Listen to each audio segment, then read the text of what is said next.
All right, guys, I'm on a short track too, but I guess anytime you come off a week with two conference wins, it's a good thing, and it really was for us. I was disappointed in our performance, but I went back and looked at a lot of things, both on that game and throughout the years, and it is what it is. I mean, we have to get better. We talked a lot with a group the next day about what the next couple of days are going to be like and what the next couple of weeks are going to be like. I told you 3 weeks ago that our schedule ends about as tough as anybody's. We had two big road games this week, so it starts. And obviously, it starts with Purdue, one of the best teams, not only in the league, but in the country. And winning on the road there is one of the more difficult places to play. I think Mackey Arena is amongst one of the toughest we play in, conference or non-conference. And I think this is a really experienced Purdue team. They've got three guys in Smith, Lawyer, and Kopp and Wren that it seemed like they've been there forever. Smith is one of the premier players in the whole country. He's been up for Player of the Year. Everything he's gotten has been deserved. He's broken assist records. He's ranked nationally in a lot of things. He can score it. He can get steals.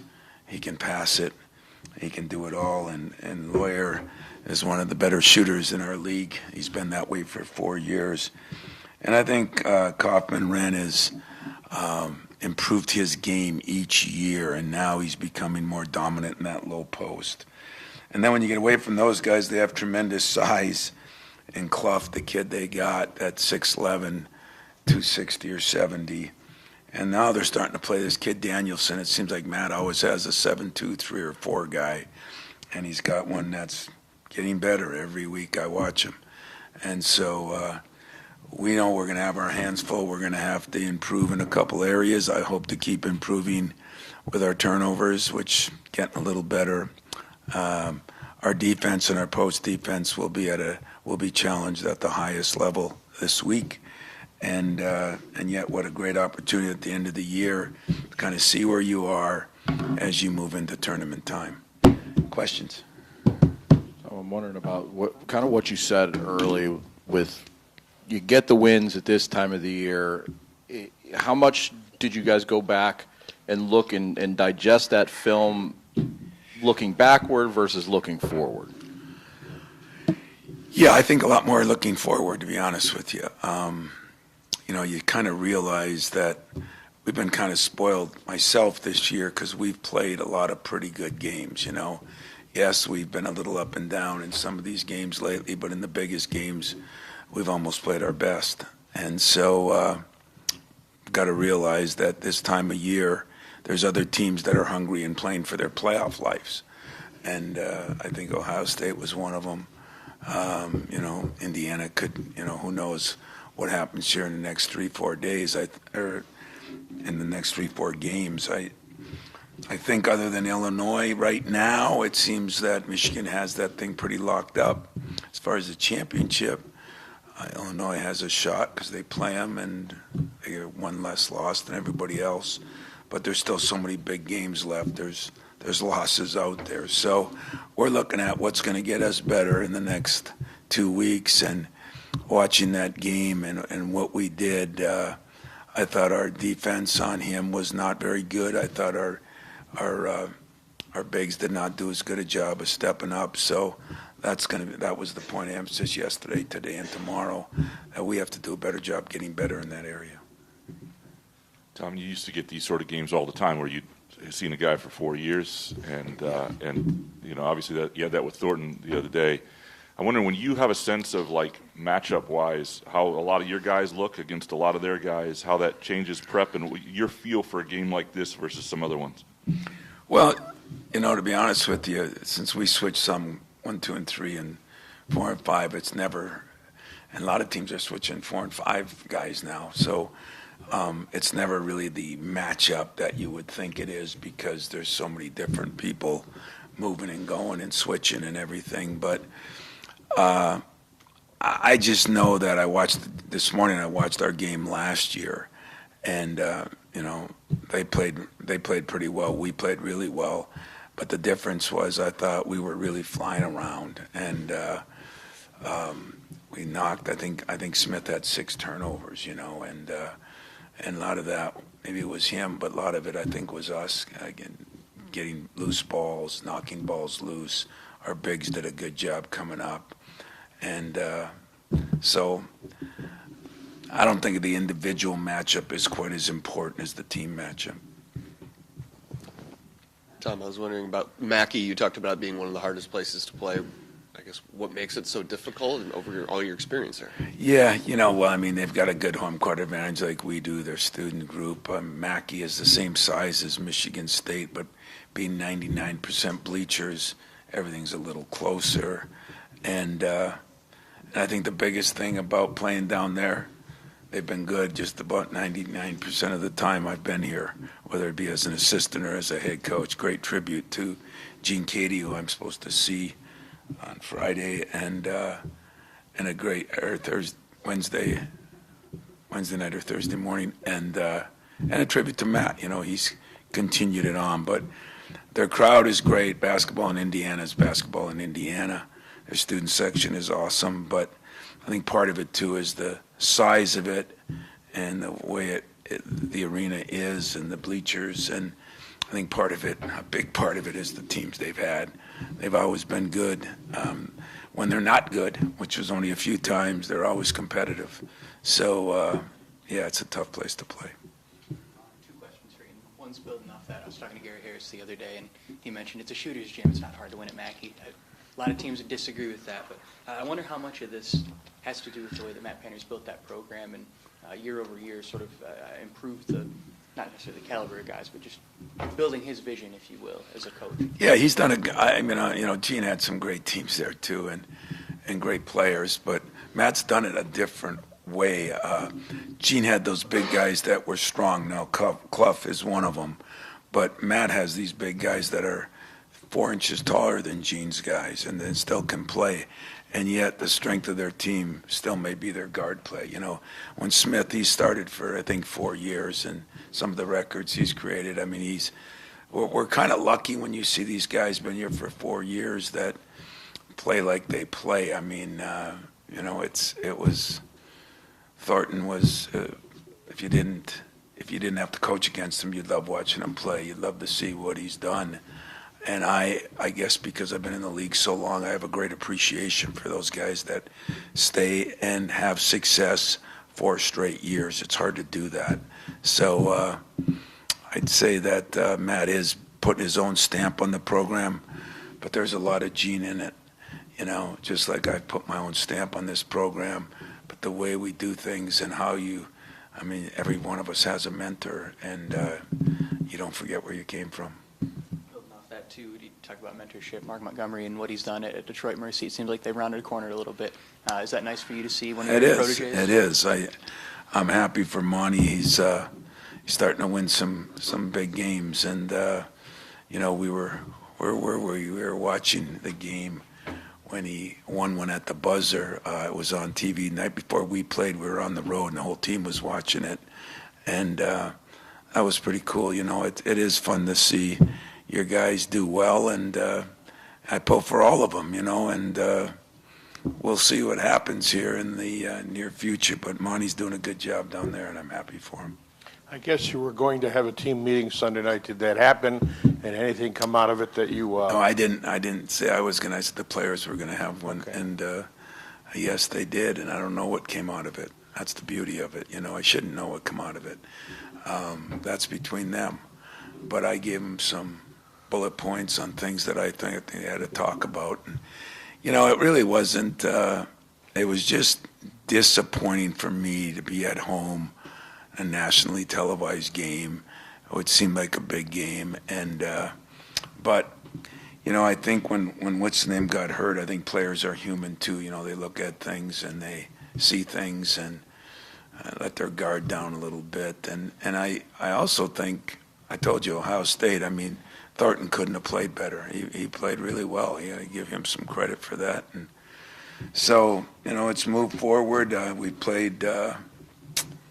What have we played? 27 games, and we played probably 20 two pretty damn good games, and we've had some slip-ups, but if I look back on other years, we've had some slip-ups where we lost more games. We're 22-5, and got a lot of positive things to build on. I just want to, when you get to the point, you need to be getting better at the end of the year, and that's what I'm harping on. Going back to Judd and Gene and you and Matt and you and Gene to a certain degree, I'm just wondering, it's a rare respect between schools in this rivalry. I'm wondering how it affects these games, if at all, if that makes any sense. The best thing I can say, it's very respectful. I said, I came up, it was Katie Knight, Clem Haskins. I mean, those weren't basketball games, those were wars. And, but they were good and they were very respectful. I mean, everybody kind of appreciated. I still appreciate what Gene did there. I still stay in touch with Gene when I can. He was a great mentor to me too when Judd left, because Judd was here and then he bolted, man. He went out to Spokane, and so I was left with Gene and Judd and Clem my first couple of years. But because those guys were such good friends with Judd, they kind of took me under their wing, and especially Gene. Bruce Weber was his assistant, was one of my better friends in the league, and I love Bruce and what he did at Illinois and Kansas State. I mean, he's a very good coach. Now he's doing it on TV. But so there was other reasons that, we kind of hung out. We recruited the same players. Hell, I recruited Matt. And, Matt was here and he flew from here to, Bruce Weber picked him up, flew from here to Purdue.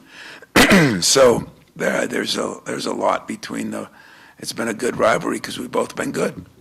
And if they're both good, it is a true rivalry. And yet the respect goes back to probably Judd and Gene, I'll never forget the day that Clem Haskins told me that he named his two ostriches on his farm, Judd and Gene, and I guess that's a hell of a privilege. Tom, you've been so successful in the second half. How important is it that you get off to a better start in Mackey? The three teams that have won there this year have done it right out of the chute. Yeah, there's that's what you do. You go back and you look at, well, how did this team beat them and how did this team beat them? And some teams shot well and sometimes they didn't shoot well. But getting off to a good start helps when you're on the road anytime. There's no question about that. How we do that, hopefully they came up with that in their team meeting. I might put a little bit of pressure on the players instead of on the coach. But we all got to do our job. When you go on the road, that's the beauty of going on the road with a team, is it's usually 25 people against the world. And that's usually where you bond and you figure out things. And there, as you know, people are right on top of you. I mean, it's a great environment, and I look at it as a privilege to play in places like that. And Jeremy has been so good so often this year. How concerned are you that he focuses just on the game, not on anything individual with Braden? See who the best point guard is or player of the year or any of that stuff? Yeah, I don't see that. They're both very good players. I mean, Braden's got a couple years on Jeremy, and they're different players. What I got to make sure is that my guy does what he needs to do to help us win, just like I'm sure their guy will do it. But I don't think, because of what I said earlier, it's not quite the matchups that it used to be, because there's so much switching and changing and things like that. It's a little different. We're not making it a big deal. I bet you they're not either, because they do the same thing, So my biggest concern really is, he's a concern because he makes so many other people better. But right now, their post players are playing damn good too. And foul trouble that we got in last week. Those are some of my concerns. It'll be the most physical game maybe you've seen in a while, I think. I think they're very physical in a good way too. So I don't know. I'm not worried about. I think Jeremy's growing. There were things last game. I think he's realizing and growing as he goes. I've talked to a couple of influential coaches around the country that I know, and you think you got a problem or you've got a situation, but a lot of other people have had those and worked through them. And I kind of like the progress he's making now. He's understanding that he's a little bit of a marked man. He put himself in that position somewhat, and you got to work your way out of it. That's all. And I feel comfortable he's doing that. I wanted to ask you a little bit more about Braden Smith, too. He seems like one of those guys that if you're able to disrupt him a little bit, maybe disrupts Purdue's offense quite a bit. I'm wondering how you handle that, especially given what Jordan has done defensively the last few weeks and having him kind of lock in on Thornton a little bit, how much maybe that his defensive progression helps change what you guys are in this matchup. Yeah, it helps change it. I think our defensive guy, Jeremy's got to be the guy that does it on a regular basis, but you don't cover Braden Smith with one. I mean, he is, like I said, he's fun to watch film on.